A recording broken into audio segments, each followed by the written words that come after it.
Assalamualaikum warahmatollahi wabarakatuh. Apa kabar Anda mitra RKS pagi ini? Semoga dalam kondisi sehat dan selalu bersemangat untuk melakukan hal-hal baik. Saya Yuni Sarana, kembali hadir di channel RKS TV. Terima kasih yang sudah subscribe dan jangan lupa ajak sebanyak-banyaknya teman, tetangga, teman kerja, dan mungkin orang tua gitu ya yang memakai gadget untuk subscribe channel ini karena banyak sekali informasi-informasi penting yang bisa Anda dapatkan di channel RKS TV. Dan hari ini luar biasa sekali, ada dua narasumber kita dari PMI Kabupaten Pekalongan. Kita akan bahas terkait dengan UDD dan juga klinik pelayanan. Kira-kira apa saja yang ada di PMI Kabupaten Pekalongan gitu ya. Karena masyarakat kalau mendengar kata PMI image-nya adalah donor darah. Tapi apa hanya donor darah saja yang ada di sana? Langsung saja kita kenalan satu persatu narasumber kita. Dari sebelah kiri ini ada Mas Muhammad Tondi Prasetyo. Beliau adalah staf PMI Kabupaten Pekalongan. Selamat pagi Mas. Pagi Mbak. Ya, sehat ya Mas ya? Alhamdulillah sehat. Alhamdulillah. Panggilnya apa nih? Panggilannya Tondi. Panggilannya Tondi. Boleh tahu nih Mas Tondi dari mana? Saya dari unit klinik Pratama PMI Kabupaten Pekalongan. Oh, oke. Kalau rumahnya mungkin yang pengen main silakan ya. Ya, rumah saya di ini ya, perumahan Pesona Gria 3 Karanganyar. Iya. Atau biasanya di depan pom bensin Oh, Karanganyar. di sana. Yang pengen main silahkan bisa main ke rumahnya ya. Jangan lupa bawa gula sama teh dan jajan-jajannya ya. Nah, penting. Penting sekali ya Mas Tony ya.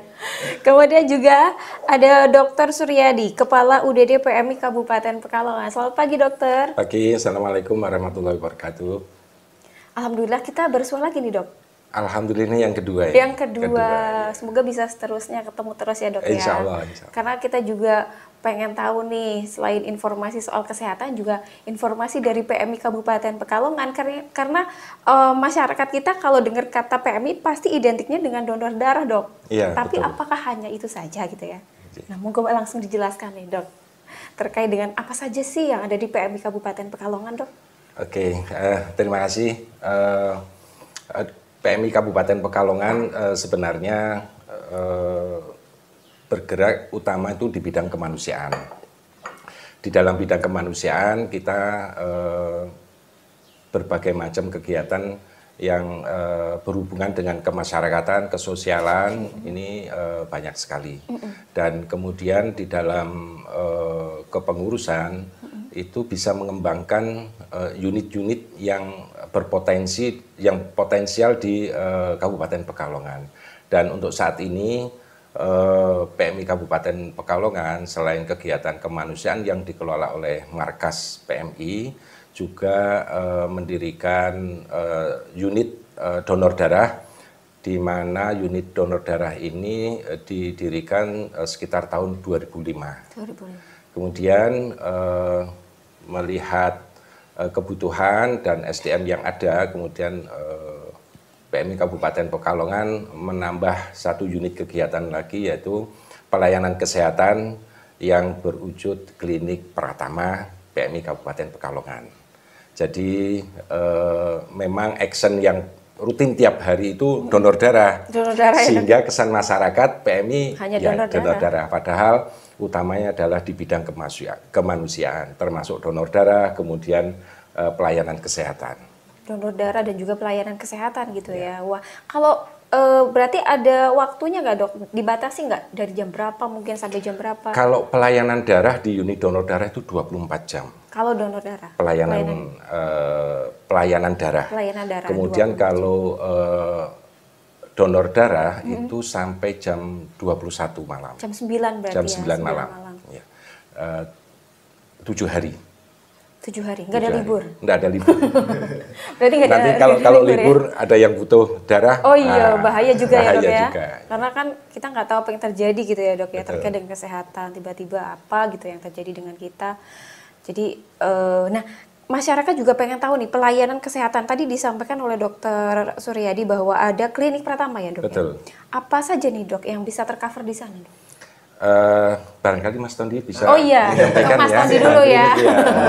Mas Tondi nih, berarti Mas Tondi ini bagian klinik ya Mas ya? Bagian klinik. Nah di klinik PMI Kabupaten Pekalongan ini saya kasih tahu letaknya dulu ya. Kasih tahu nggak ya?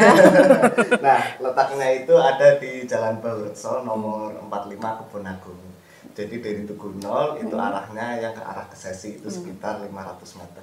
Dekat itu berarti pasar hewan ya? Nah, betul, dekat pasar hewannya. Jangan sampai salah. Jangan sampai salah masuk ya. Mau ke PMI nanti masuknya ke pasar hewan ya. Nah, itu karena kita berdekatan di situ. Nah, itu di Jalan Baurekso nomor 45 untuk letaknya, untuk jam pelayanannya itu dari jam 1 siang sampai jam 9 malam. Jam 1 siang sampai 9 Iya. malam. Oke, berarti. Nah, di situ ada pelayanan poli umum, poli gigi, sama pelayanan KIA, kesehatan ibu dan anak, serta KB juga ada. Oh. Nah, itu pelayanannya. Nah, selain itu, yang sekarang itu klinik PMI juga sudah bekerja sama dengan BPJS Kesehatan. Nah, jadi nanti warga Kabupaten Pekalongan, barangkali mau pesertanya ikut PMI Kabupaten Pekalongan, kami siap bantu. Kayak gitu ya. Berarti kalau peserta BPJS ke sana boleh ya, terlayani gitu ya Mas Todi ya? Nah, tapi pesertanya harus di klinik PMI Kabupaten Pekalongan.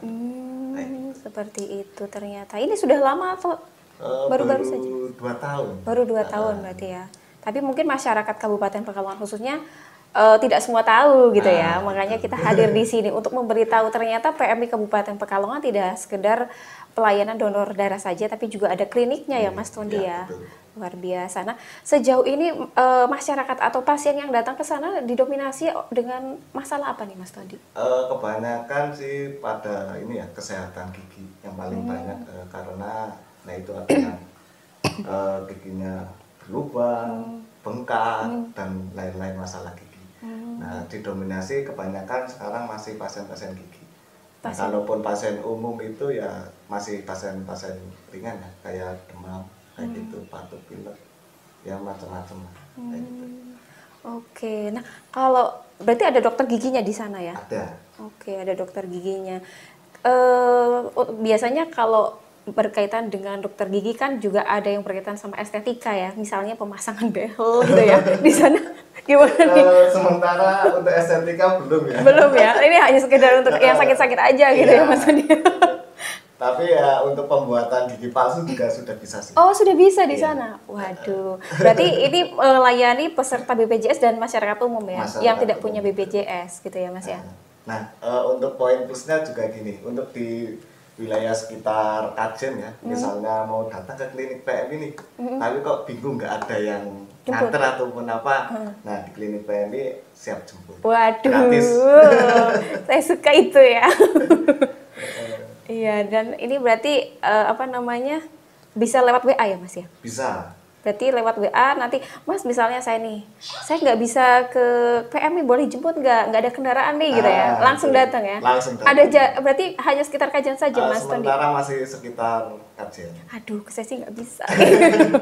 Ya nanti bisa dikomunikasikan ya, karena kan di situ juga ada unit pelayanan ambulan juga, yang 24 jam lah nanti. Tapi agak ngeri nih Mas Tondi kalau jemputnya ambulan, nanti satu kelurahan geger, ini ada apa gitu ya, padahal mau hanya pasang gigi palsu gitu ya. Iya, nanti bisa-bisa satu desa keluar semua. Iya, dipikir ada apa, karena orang kalau dengar suara ambulan kan ngeri gitu ya, takut bawaannya, padahal nggak ngapa-ngapain gitu ya. Iya. Oke, luar biasa sekali ya Mitra RKS ini yang baru tahu ternyata di PMI Kabupaten Pekalongan ada beberapa pelayanan yang bisa Anda dapatkan, ada poli gigi umum dan juga KIA ya Mas ya. Iya, kesehatan ibu dan anak. Kesehatan ibu dan anak. Nah, saya ke Pak Suryadi lagi nih, Dokter Suryadi. Kalau terkait dengan target nih Pak Suryadi, ada nggak sih target yang ingin dicapai oleh PMI Kabupaten Pekalongan ke depannya? Untuk target kita mentargetkan itu perolehan darah. Ya, kita mentargetkan perolehan darah sehingga nanti kebutuhan dari rumah sakit kita bisa penuhi. Dan alhamdulillah beberapa bulan terakhir ini yang kita targetkan ini sudah terlampaui. Mudah-mudahan bisa bertahan sampai akhir tahun.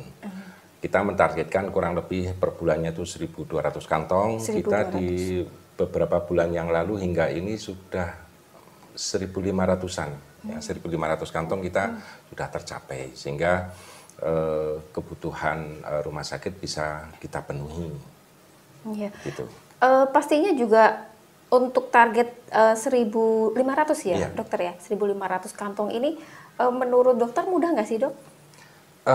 Gampang-gampang mudah. Gampang mudah. Gimana ini, Dok? Mudah. Iya. Gimana nih? Kebetulan kalau pas musim bulan puasa atau libur anak sekolah ini kita targetnya memang agak berat.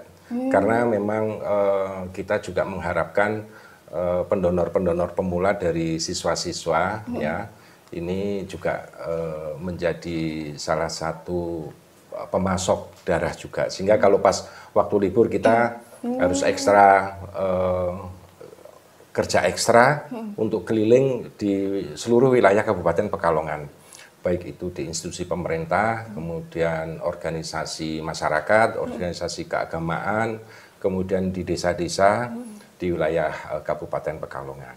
Ini harus kita jangkau untuk bisa tercapai, apalagi kalau nanti kebetulan untuk golongan darah tertentu yang Langka ya, stoknya minim atau langka. Apa contohnya, Dok? Untuk golongan darah AB. Oh, AB. Ya, golongan darah AB. Kita sempat buka dalam waktu dekat sih, sekitar 1-2 hari kita sempat kelangkaan golongan darah AB. Namun demikian kami tetap berusaha untuk memenuhi kebutuhan rumah sakit dengan cara kita konsolidasi dengan UDD di sekitar wilayah Kabupaten Pekalongan.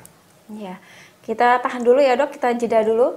Jangan kemana-mana mitra RKS, tetaplah bersama kami. Kita juga akan tanya setelah ini sinergitas atau kerjasama dengan lintas sektor seperti apa. Karena ada target, pastinya juga ada kerjasama ya. Kita lanjutkan nanti. Tetaplah bersama kami.